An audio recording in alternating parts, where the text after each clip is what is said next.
মানুষ ফুটবল খেলাকে কত ভালোবাসে এই টুর্নামেন্ট তার প্রমাণ।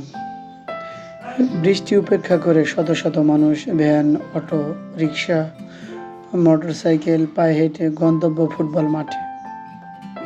আমরাও যাচ্ছি ফুটবল খেলা দেখার জন্য বৃষ্টি উপেক্ষা করে। পাঁচচর গার্লস স্কুল মাঠে পাঁচচর জাগরণী ক্লাবের উদ্যোগে সাজ্জাদ হোসেন, লাবলু সিদ্দিকের অর্থায়নে লক্ষ টাকার ফুটবল টুর্নামেন্ট। প্রচণ্ড বৃষ্টি, গুড়ি গুড়ি সারাদিনই বৃষ্টি পড়ছে। এর মধ্যেই মানুষ আর মানুষ।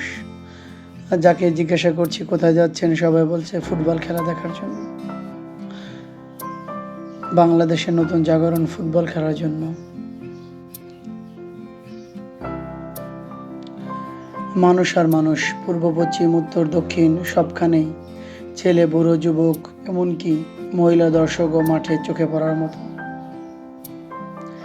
এটা ফুটবলের নতুন জাগরণ। গ্রাম বাংলা ফুটবলের আবেদন এখনো এতটুকু কমেনি, 90 দশকের মতন বহমান।